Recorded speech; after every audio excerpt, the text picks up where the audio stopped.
विश्व के तमाम मानवाधिकार वासियों, मानवाधिकार के मानने वाले, मानवाधिकार के पसदर को डॉक्टर दुआ का हार्दिक नमस्कार, अभिनंदन।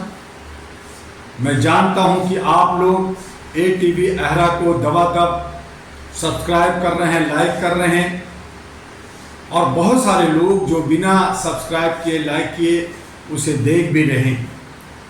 उसके लिए बहुत बहुत धन्यवाद। जो लोग बचे हैं वो सभी लोग ATV अहरा को सब्सक्राइब करें, लाइक करें और तमाम मानवतावादियों तक पहुंचाएं।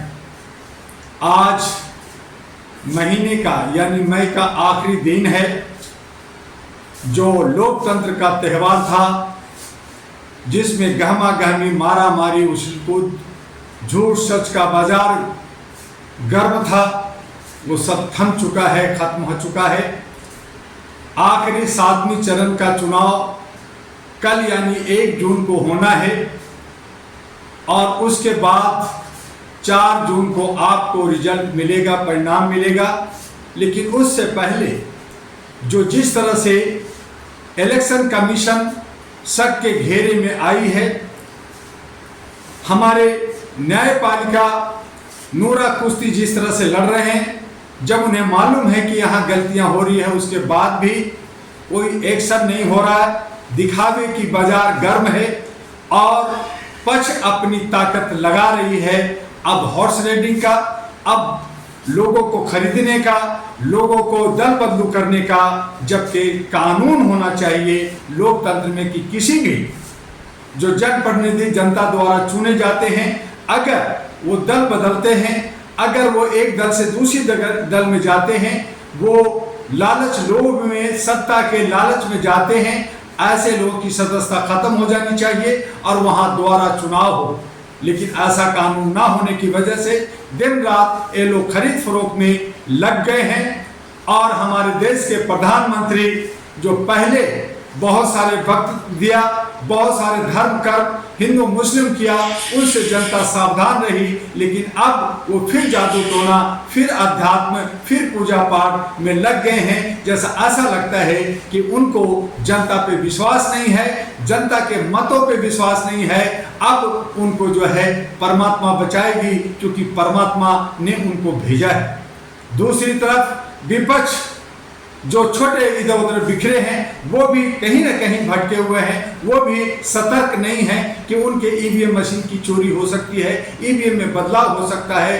19 लाख जो EVM गायब था, उत्तर प्रदेश में 40,000 जो EVM जल गया, बहुत सारे EVM टेम्पर्ड हुआ, बहुत सारे जो वोट पड़े 50% से नीचे, उसकी जो है रेशियो बढ़ा करके 5-10% बताया जा रहा है। ये तमाम चीजों पे आज विपक्ष कहीं आवाज नहीं दे रही है, या यूं कहें कि उनके मुंह पे ताला लगा हुआ है। वो सोच रहा है कि मैं तो यूं ही जीत रहा हूं, जबकि ये जनता अगर जीत हार की होगी तो जनता की होगी। और मुझे दिख रहा है कि जिस तरह से कर्नाटका में जनता जीती, दूसरी जगह भी जनता का ही रहा। और आज ये पक्ष और विपक्ष, NDA और इंडिया की लड़ाई नहीं, बल्कि NDA और जनता की लड़ाई है।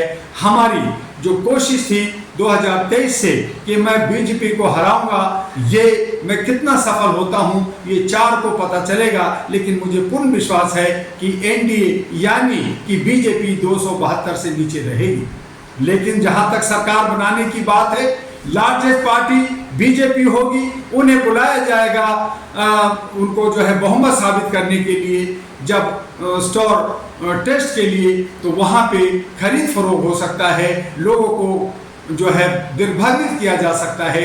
और उसमें विपक्ष के बहुत सारे लोग ललायत होकर के देख रहे हैं कि मुझे कहां मलाई, कहां रसगुल्ला मिलेगा। ऐसी सूरत में जनता ठगी जाती है। जनता जो सोच बना के चलती है, उस पे ये लोग पानी फेर देते हैं। वैसे मेरा कहना है कि आज 141 करोड़ की आबादी में जो बहुसंख्यक कहते हैं कि मैं 85 से 90% हूँ, यानी 120 करोड़ के आसपास की जनसंख्या में उनको 523 उम्मीदवार नहीं मिलता, वहां पे कोई लीडर नहीं है, वो मुंडे मुंडे मते भिन्ना है, वो बिके हुए लोग हैं, वो बटे हुए लोग हैं। और यही वजह है कि पहले भी स्वर्णों की शासन थी, अब भी स्वर्णों की शासन होने वाली है और वही दबंग लोग शासन करेंगे।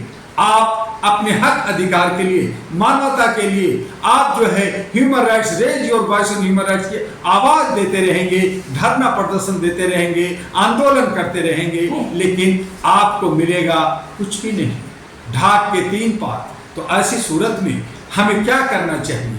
आज जो हम 85-90% अपने को बहुसंख्या कहते हैं, आदिवासी कहते हैं, अति पिछड़ा कहते हैं, पिछड़ा कहते हैं, ओबीसी कहते हैं, SC ST कहते हैं, उनमें एका नहीं है, उनमें लीडर नहीं है। जब तक अच्छे लीडर नहीं होंगे, उनमें जब तक लीडर उनमें एका नहीं होगा, आप सब लोग बट कर करके एक चुनाव में, एक सेंटर में 30-30 लोग नॉमिनेशन कराते रहेंगे, वोट बढ़ता रहेगा, वोट कटुआ कहलाते रहेंगे और आपके बीच में चतुर चालाक लोग भी आपका हक और आपका अधिकार छीनता रहेगा। आइए, हक अधिकार लेना है, आर्थिक आजादी लेनी है, आपको सामाजिक भागीदारी लेनी है, बेरोजगारी खत्म करनी है, शिक्षा, स्वास्थ्य समान और इक्वल और सरल बनानी है, सुरक्षा करनी है, महिलाओं के हक अधिकार के लिए लड़ना है। आपको स्थानीय समस्या का निदान चाहते हैं तो एक ही सूरत अब बचा है, मानवता का, और उसके लिए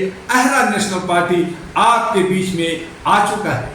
अब ये सांसद का, उम्मीदवार का, ये जो लोकतंत्र का परिवार का ये जो पर्व है, ये हमारा खत्म होने जा रहा है। 1 जून को, 4 जून को रिजल्ट आएगा, उसके साथ ही हम सब लोग चैन की सांस लेंगे और फिर हमारे सभी राज्यों का चुनाव, जिसमें कश्मीर जो सितंबर में 9 अगस्त सितंबर में होने जा रहा है, उसके बाद में जो है दिल्ली, हरियाणा, बिहार, केरला और अन्य राज्यों में, नॉर्थ ईस्ट में और कई राज्यों में चुनाव जो है स्टेट का होगा, असेंबली का होगा, उसकी तैयारी अभी से करना होगा। अहरा नेशनल पार्टी तैयारी करने लगा है। आप अगर सक्षम हैं, आप अगर योग्य हैं, आप पढ़े लिखे हैं, आप देश की सेवा कर रहे हैं, देश हित में सोचते हैं, राष्ट्र हित में सोचते हैं, बिना जात पात का, बिना भेदभाव का, बिना किसी ऊंच नीच का, तो आपका स्वागत है अहरा नेशनल पार्टी MP कार्यालय दिल्ली में। आइए, विचार विमर्श कीजिए और कम पैसे में, कम संसाधन में कैसे लीडर बनेंगे, कैसे आप देश की सेवा करेंगे, उसकी रास्ता आपको MP का राष्ट्रीय अध्यक्ष डॉक्टर दुआ देंगे। तो आपका हमें इंतजार रहेगा। जल्दी आइए। 1 जून को जो बहुत बड़ा खेला होने जा रहा है, वो बनारस का होने जा रहा है। बनारस में बुद्धिजीवी लोग रहते हैं, पढ़े लिखे लोग रहते हैं, समझदार लोग रहते हैं, वहाँ साधु संत तो नगरी है और वहां एक शुद्धता, सत्यता का हरिश्चंद्र की भूमि है। उस भूमि पे देखें खेला क्या होता है, क्या जुमलेबाज जीतते हैं, क्या कोई विपक्ष में से कोई जीतता है या वो लोग जीतते हैं जिसे जनता पसंद करती है। तो हमें देखना है कि किस तरह से ये बनारस का खेल होता है। लेकिन हम बनारस को देखते हुए ये जो 57 का चुनाव जो आखिरी चरण का 1 जून का है, उसमें सूझबूझ के साथ आप वोट दीजिए। आपको अगर कोई कैंडिडेट पसंद नहीं है तो नोटा यानी जो क्रॉस का जो आखिरी निशान है उस पे बटन दबाइए और अपनी नाराजगी दिखाइए। और इस तरह से लोकतंत्र का इतिश्री होते हुए हम सब देखेंगे कि देश के अंदर कैसे लोगों को जनता ने चुना है, किन लोगों ने किस तरह से बेईमानी शैतानी करके, किस तरह से हमारी रोटी का बंटवारा कर करके, कैसे लोग इधर से उधर होकर करके हमारे लोकतंत्र को छत बिछत करता है, कैसे हमारी व्यवस्था में जो चुनाव की व्यवस्था है, जो देश की व्यवस्था है, सुशासन की जो मांग है वो पूरा होता है। ये सब को देखते हुए पुनः हमें मानवता के राह पे चलते हुए अपने लोकतंत्र को, संविधान को बचाने के लिए अहरा नेशनल पार्टी आगे आया है। आप भी आगे आइए और एक नया सवेरा, एक नया समृद्धि और विश्व में भारत को आगे ले जाने के लिए, विकास के लिए अहरा नेशनल पार्टी मानवीय मूल्यों पर जो MP पार्टी आपके बीच में आ रहा है, एक संदेशा लेकर करके, एक लिफाफा लेकर के पढ़िए, जानिए और सब मिलकर करके आगे बढ़िए। जय हिंद, जय भारत। आपका डॉक्टर दुआ, अहरा और MP का राष्ट्रीय अध्यक्ष।